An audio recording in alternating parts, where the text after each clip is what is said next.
Uh, just to our participants, like to introduce Karen Lombardi.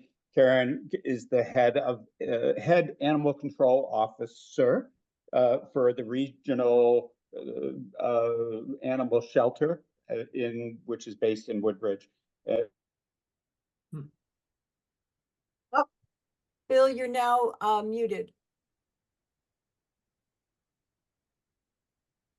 Did I begin muting at the, or should I start over?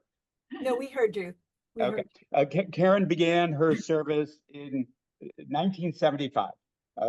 Correct. And that reached a zenith last October when the Woodbridge First Selectman named in perpetuity the animal shelter in Woodbridge after Karen's name.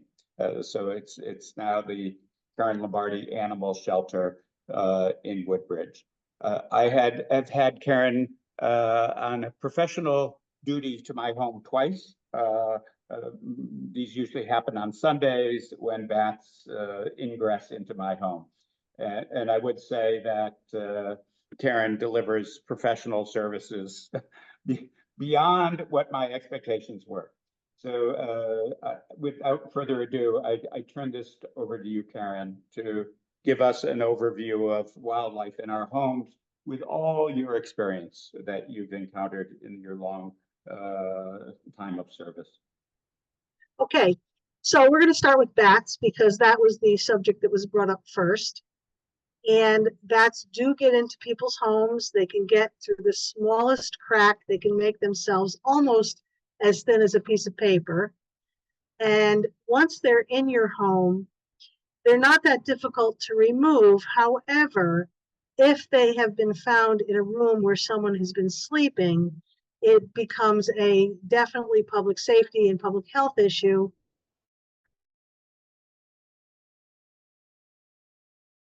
With regard to the fact that many, and their bite is so minute that there is virtually no way of knowing whether you were bitten or not if you were sleeping. So the protocol would be, if a bat is found in a room with a sleeping person, that bat needs to be caught and sent to the state lab to be tested. So bats in your home are not a bad thing, and bats do wonderful things for the environment. They eat a lot of bugs, and they certainly keep the mosquito population down. However, they can be a public safety issue. We have very luckily not had a lot of bats that have tested positive for rabies.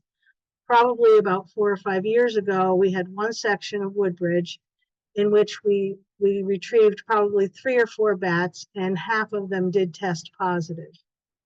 I believe New Haven gets a lot more because their colonies are more congested, and so they're in closer contact. So for that reason, if you have a bat in your house, if you hear the beating on and see if you can see that bat. Karen, your connection is freezing. Again, if they're not found in I don't know why. Is that any better? And we'll try. Is it still freezing? Well, it's gone on and off several times. Oh, I'm sorry. I have no idea why. However, if a bat is not found in an area of the house where someone's been sleeping, what we generally do is we catch it and we release it back outdoors. Some people make the mistake of getting the bat outside and putting a bucket over it or something like that. Don't do it. They can get out, and they do. So we've gone to retrieve a lot of bats that were in somebody's bedroom under a bucket outside, and they are gone. So that involves a whole other multitude of issues for the homeowner. The other thing we have in the homes a lot are squirrels. Squirrels get into your attic, and they love chewing on electrical wires, so it's very important not to have difficult to catch. Karen, you're just Um, free, you're like they're wise freezing to on traps. and They're wise to freezing on traps, and off. so they don't do. I don't know what to do with that. Hmm. Hang on, let me try something. Okay, I'm just gonna black out for a minute.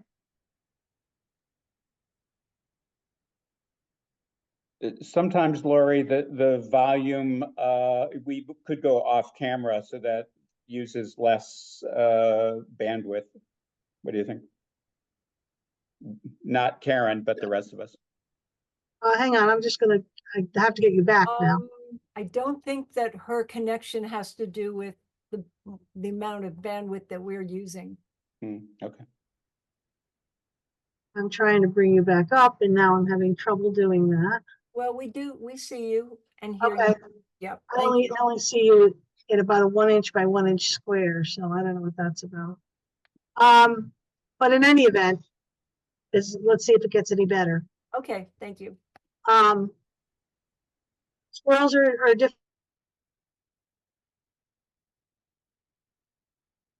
difficult. They're difficult to catch. They're very creatures.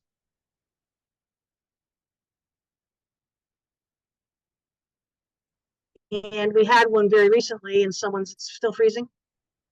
Okay. Yep, still freezing. I don't know why it's doing The that. problem is that we're missing, because you're freezing, we're missing some words and it makes it hard to follow. Sure. I just don't know why it's happening. So Are you near the router? I mean, you're, it says my internet access is strong. yeah. We have a suggestion from one of our members that you turn off your video, and that might mean that if you turn off your video, then we would get a stronger audio signal. So that's something you could try. It's letting me hide the video. Wait, here we go. Maybe this is easier. Stop video. Is that what you want me to do? Well, you could. I mean, of course, it's nice to watch you when you're Well, talking. yeah, it's nice to watch you guys too. So, But you should be able to see us. You should be able to see us. It has to do with, I don't know. I'm not an expert. We're just trying to figure it out. all right, let's try that. Hello? Yeah, we can hear you. Okay. So anyway, we had an incident recently with a squirrel had gotten into someone's attic. It was a Cape Cod home. So the daughter's bedroom actually opened into that crawl space where the squirrel was. And it was quite an entertaining couple of hours trying to get to him. Every time we tapped on the wall, he would scurry to the other end of the attic. Again, we set a trap. We were not able to catch him, and a nuisance wildlife control operator had to go in and actually cut a hole in the roof to get at him. Wow. So they can be pretty interesting. We've had raccoons in people's homes, which is not something you want to have happen. They can be very tenacious and they can be very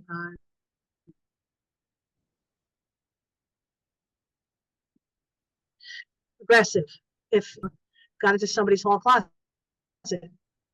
I don't know if they'd left the door open or what, but he was a challenge. We did get him out and we did relocate him on the property. With animals like raccoons, they're very high on the rabies vector scale, so you cannot remove them from the property you find them on, which a lot of people become very unhappy about that idea, but is just the way it is. We've had possums in people's house. You leave the garage door open and then somebody leaves the door from the garage to the house open and voila, you have wildlife in your home. Anybody have any questions so far?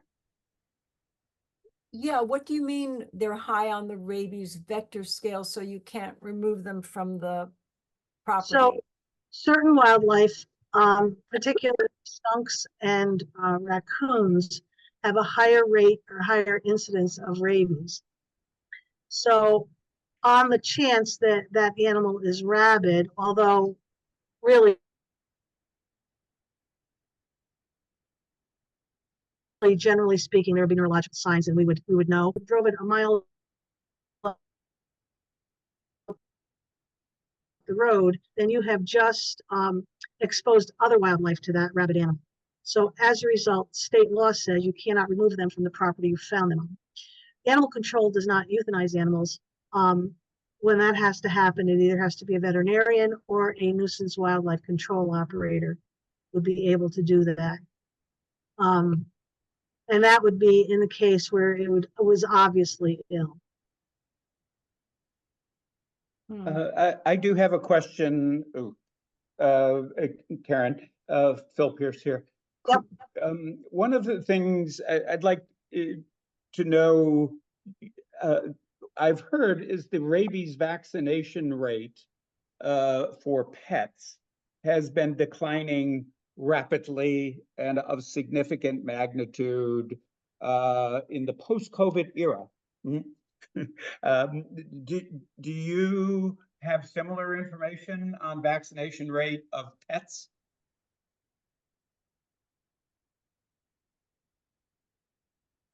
So I think that post-COVID, people went out and got new pets during COVID.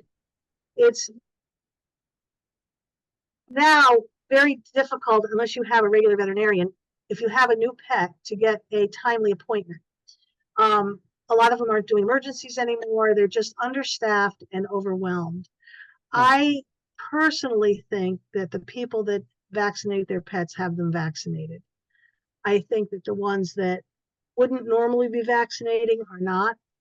And I think there's a lot of new pet owners out there that don't understand the importance of having your pet vaccinated. It is a requirement by state law that your pet be vaccinated for rabies. It's a $136 fine if you're not, and you get found out. And that would generally happen if there was a dog bite, for instance. One of the questions is, has your pet vaccinated for rabies? We need the tag number, we need the certificate from the vet. And if they can't produce that, then it's considered. Yeah. In regard to that, as far as dog bites, if that were a bellwether for us, I would say there are probably less pets that are vaccinated than were before. And it's just so important to do. It really is. The other problem is the hospitals, which used to be mandated reporters to animal control, who would then allow us to see if that animal was vaccinated. So if somebody comes in with a dog bite, they used to be mandated reporters to call animal control and notify us of that dog bite. We would then reach out to the pet owner, get proof of rabies vaccination before any rabies vaccines were given to the human victim. They aren't doing that anymore for some reason.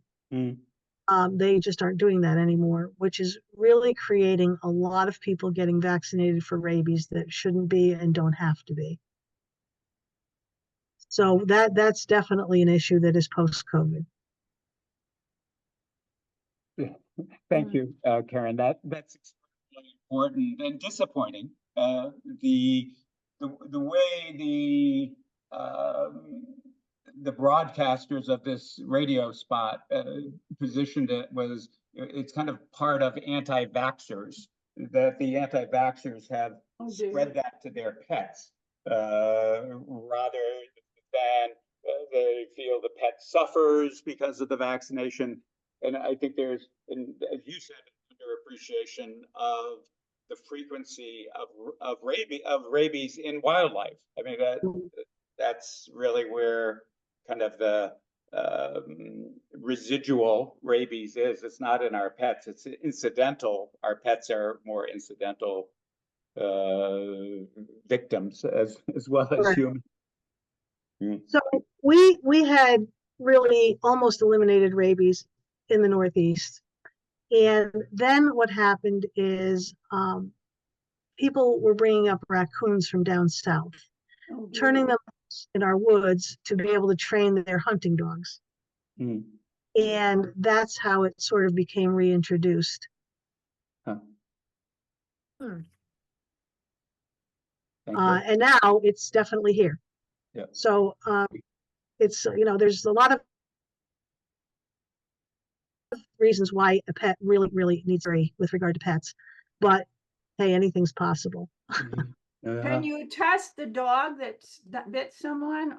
We had one a number of years ago. It was quarantined by the animal control because he was beyond the time of his vaccination.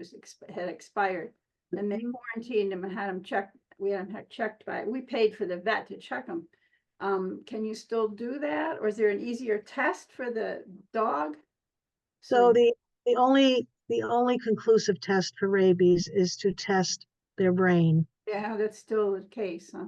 Right. So they cannot be alive when that's done.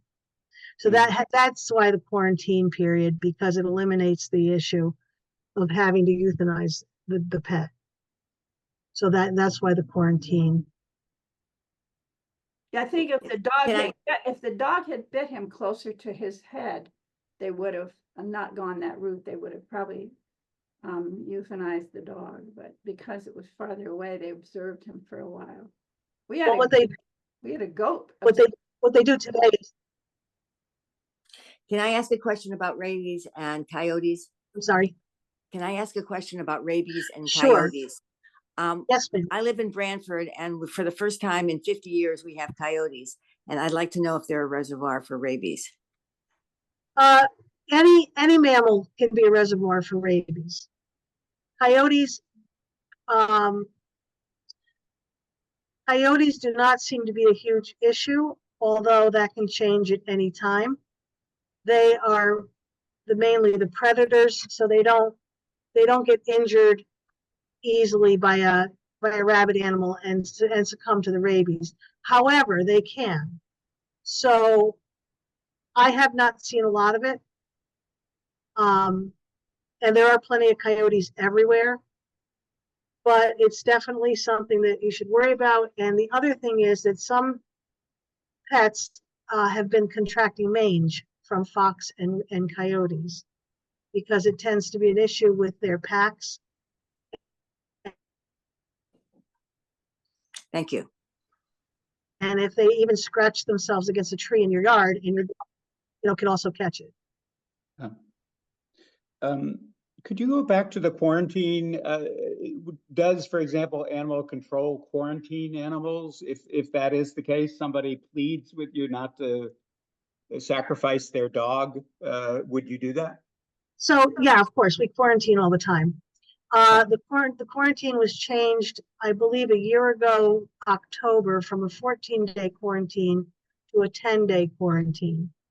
We have the ability to order a quarantine. It can be at the shelter or any other legal place like a boarding facility or a veterinary hospital if you don't want your dog at the shelter. The shelter is the most reasonable place to quarantine your dog cost-wise, because it does cost for every day they're there. And again, I can't even remember the last time we saw rabies in a dog. So luckily, we had one in Woodbridge a few years ago that tangled with a rabid raccoon. The raccoon tested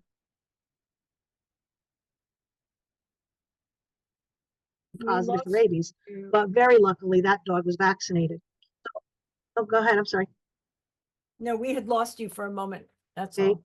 Yeah, you're still Well, going in and out, oh. but I think we're just putting up with it. I'm sorry.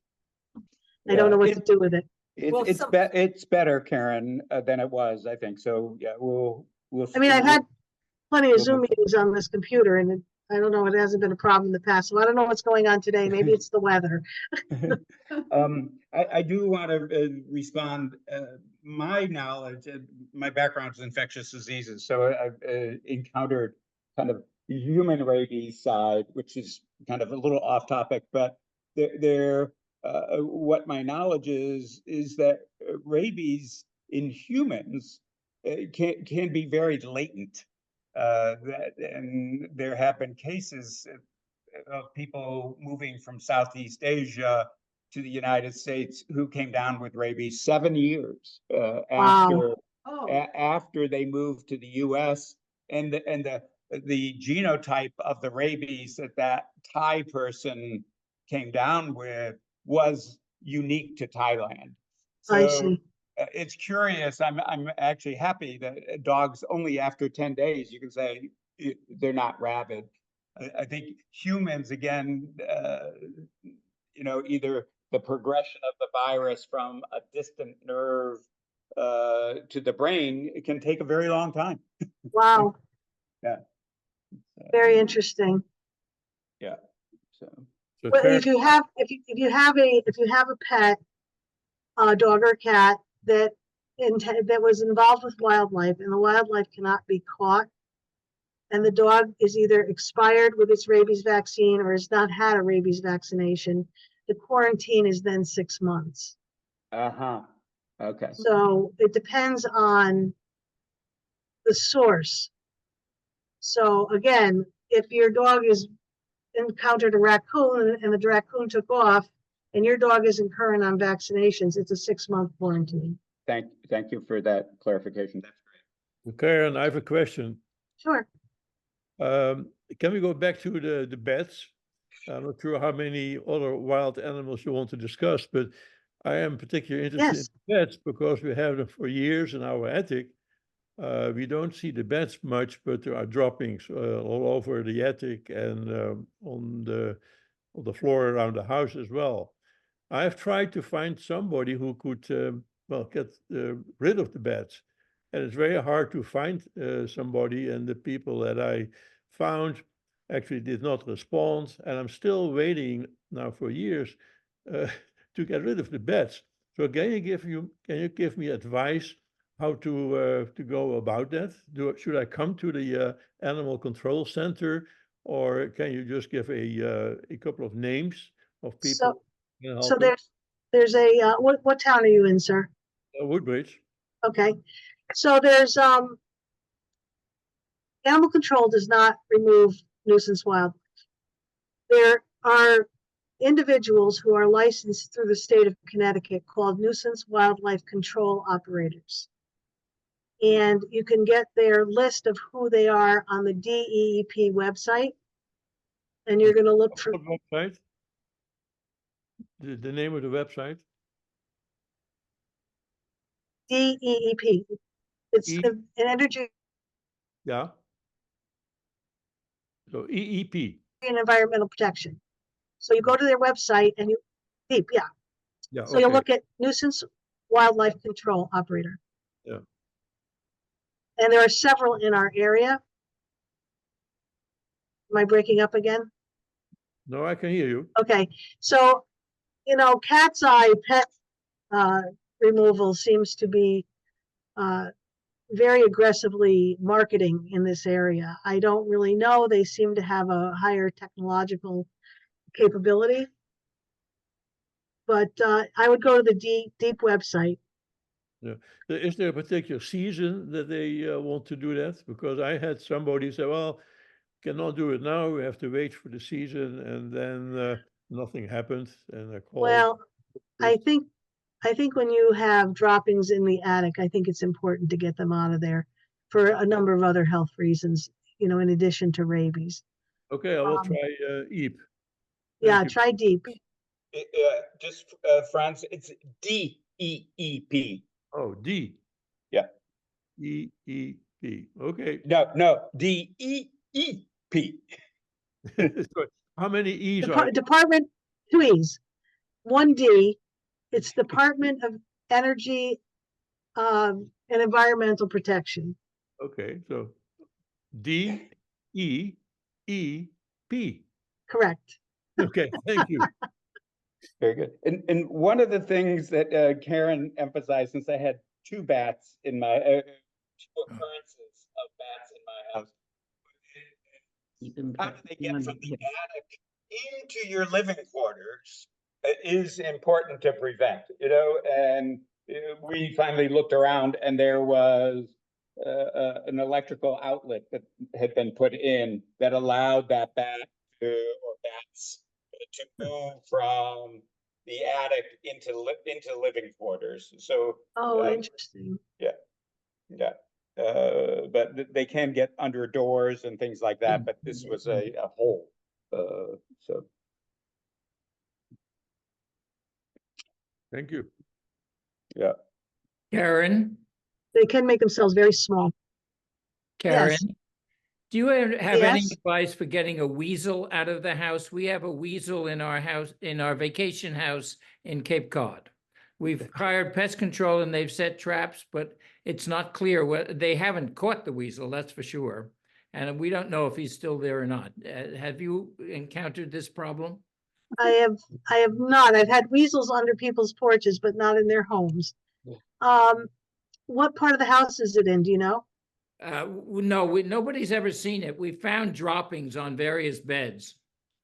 Oh, so it was in the living quarters. Yeah. Yes. Okay.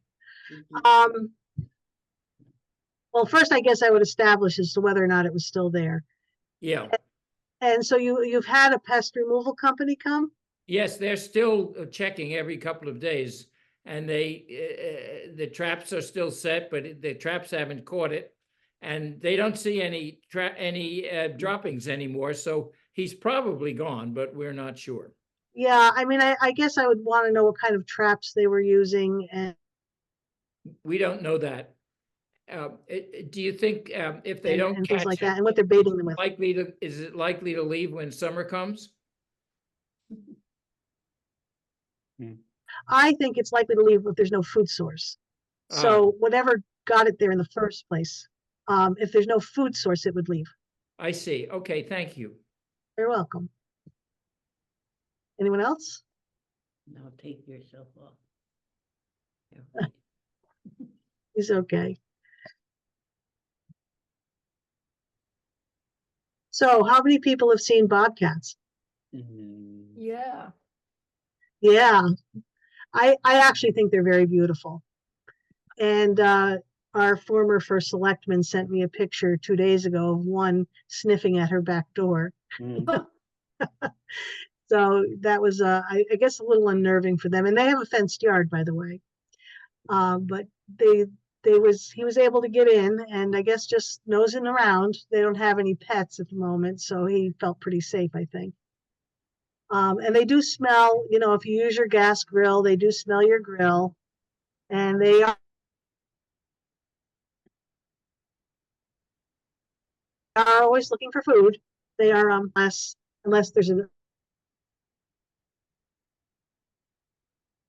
rabid issue with the animal.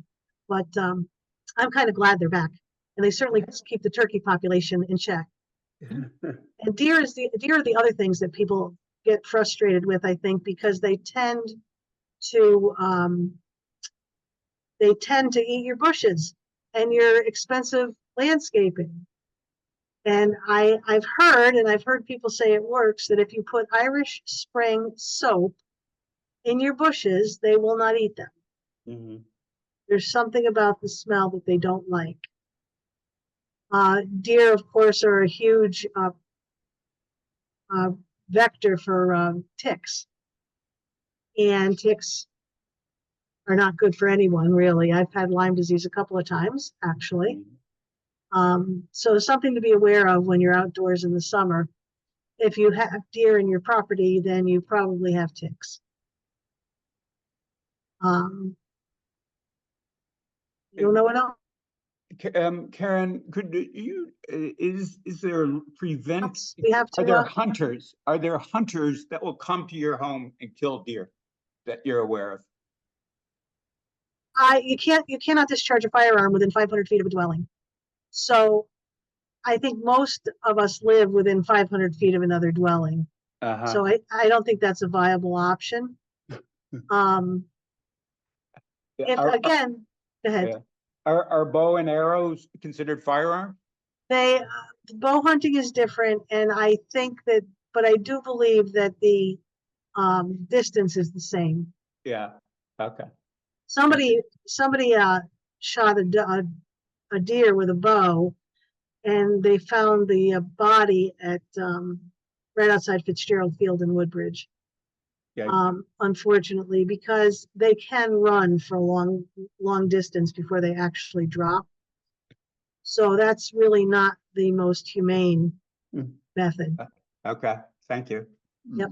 The Agricultural Experiment Station is doing studies we're part of that, and there are a lot of homes in Woodbridge and Bethany that are part of that study to try to control somehow in a very inexpensive way, I think with some kind of treatment to the deer and the mice. And so they may have come up with some better solutions that are workable. Oh, that's really interesting. Yeah, there's at least, I think, 100 or more homes, and they retrieved the ticks from our yard around the periphery, and they test them for the Lyme, and they did retrieve some of the dog ticks too, but I don't know why they picked those. But we were not chosen as the top one, which is sort of good because maybe they didn't find as many.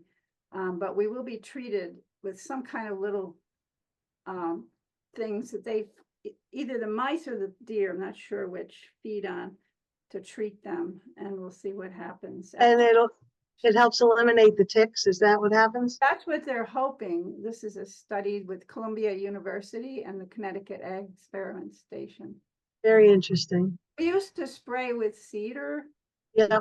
It was an organic spray, and they were not sure they'd let us into the test, but now we're not spraying with cedar either. But if you're spraying with chemicals, they won't do it because they want to have it open. And some of the properties have gotten wildlife cameras. I was sort of hoping we would, to see what kind of things are wandering around your yard. But in a way, I'm glad they didn't, because they didn't find as many. So maybe.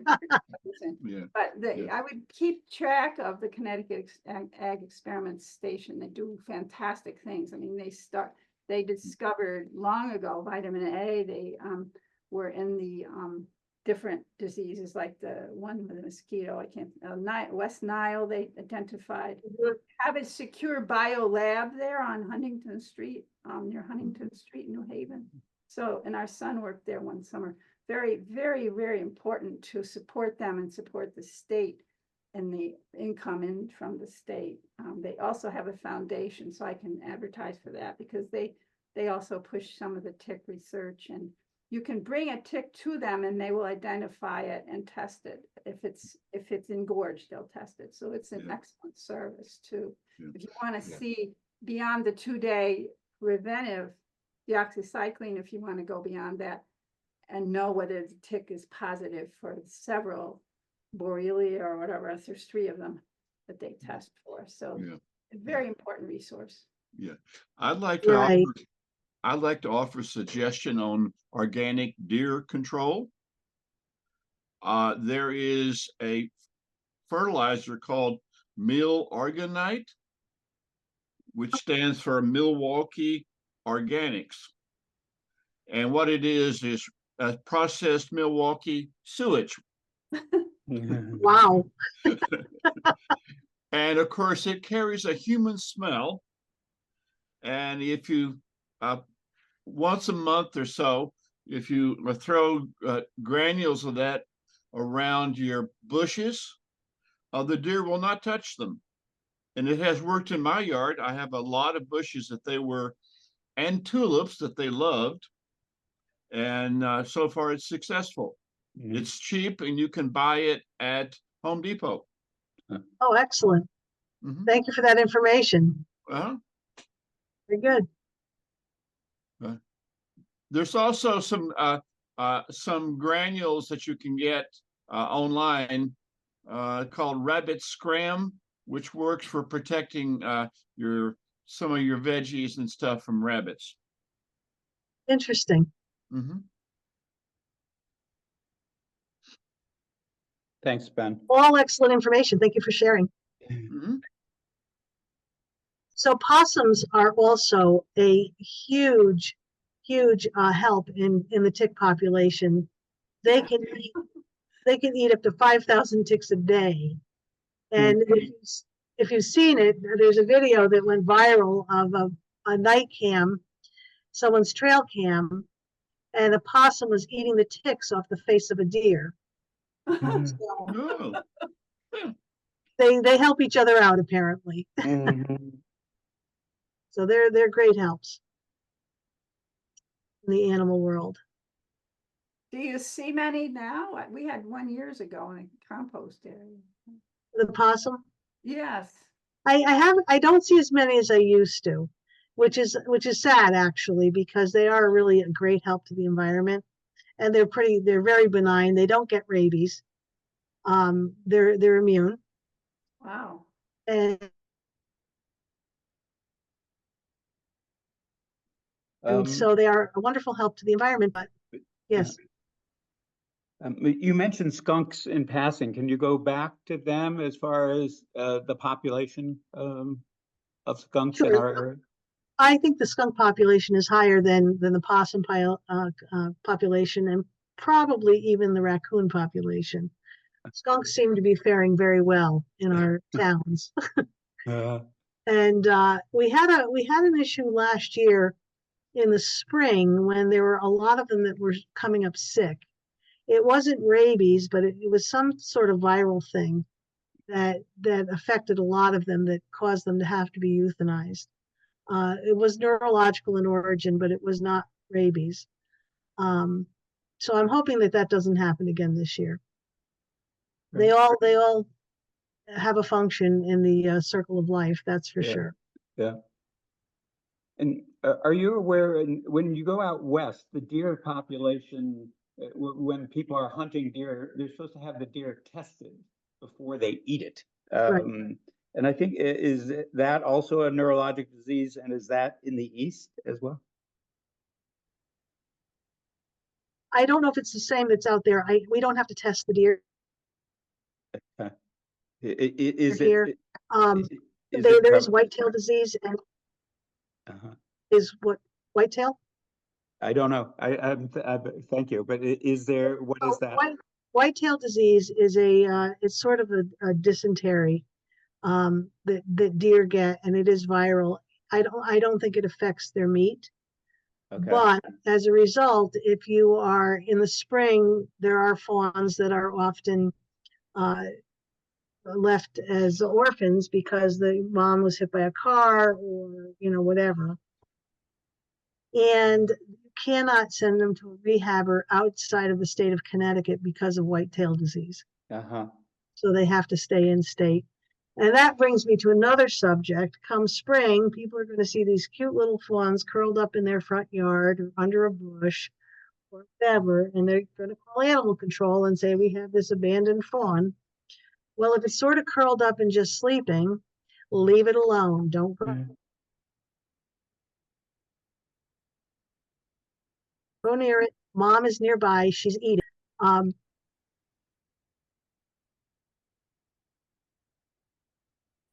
Difference is road that was walking around just crying and crying and crying. That one was orphaned, and we were able to get him into a rehab situation, and he got to grow up and be a healthy deer.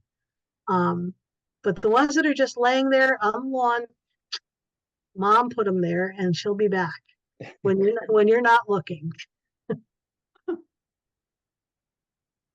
So that's the deer population here. It has increased. It was getting lower for a while. I think the deer population is higher now. It took a big hit when the coyotes came to town, because as most of you know, we haven't always had coyotes. And it did definitely affect the deer and the turkey populations, but they seem to be evening out. Okay.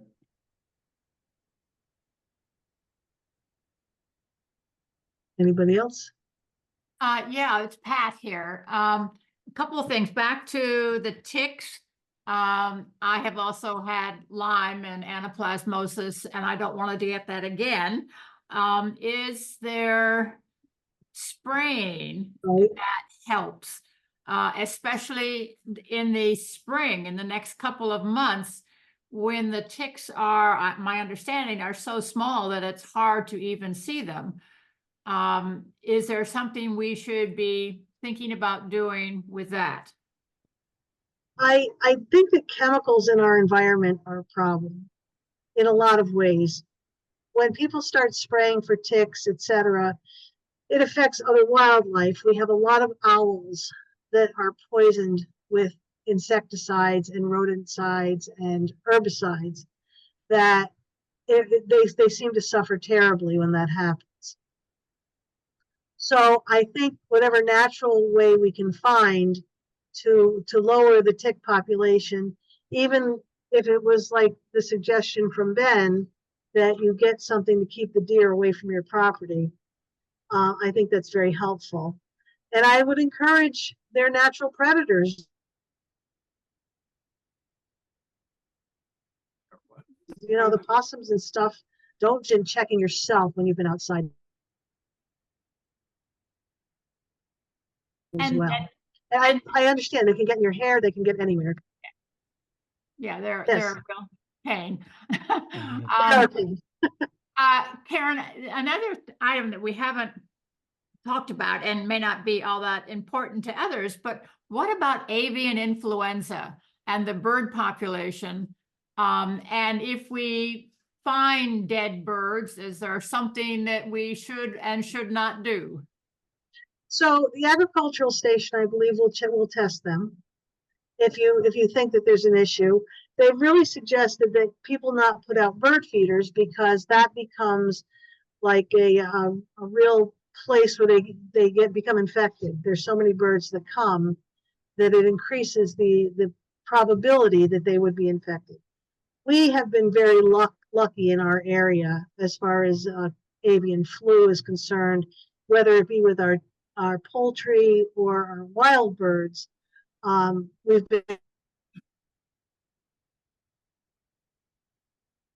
been very lucky so far. And it'll run its course like it always has in the past. If it gets into the poultry population, then we're in big trouble, because everything has to be, started fresh. So that would be an issue. But Yeah. luckily, I haven't seen much of it at all. Okay. A good topic. Anyone else? Bears. Bears. Big and brown and black bears. Bears are not an issue extensively to people right now. We've had a lot of livestock that have succumbed to bear attacks in Bethany in particular, because I think there's more livestock in Bethany. I think the state is now talking about allowing people to protect their property by shooting them, which they hadn't in the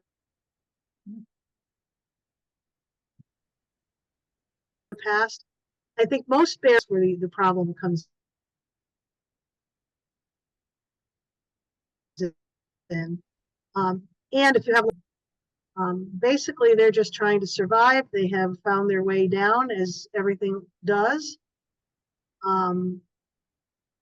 We haven't had it be a huge problem, except with 1 or 2 farms in Bethany. Don't put your garbage cans outside come spring. And they hibernated very late this year because we had a very warm fall. So that's the other issue. They go after your gas grills. If you are cooking outside, if you put your trash outside, you're probably going to see a bear. The other thing that we don't talk about much is we have fisher cats in our area. They look like a large weasel. I have heard them. I've never seen them. They are very, very well hidden, and they were originally imported into the United States from Canada to control the hunt, because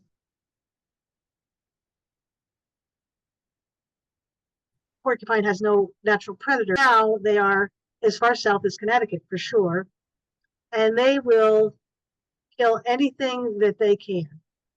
So if you see cats are a problem with fishers, all poultry is a problem with fishers, and we do have them. People are really not so much aware, but again, probably why an indoor cat is a great idea. Thank you. Yeah. Any other questions? Will the Fisher cats attack children? They have not gone after humans. Anything that's their size or a little bit smaller. So they are probably, they're smaller than a bobcat, but they're bigger than a raccoon. They're very stealth, and they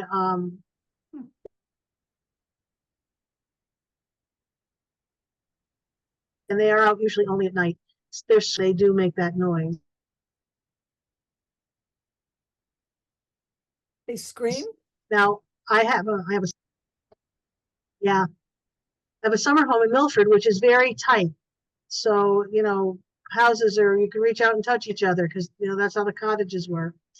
And we had a Fisher cat walking right down the middle of the street in Milford. So there you go. Mhm. They're everywhere.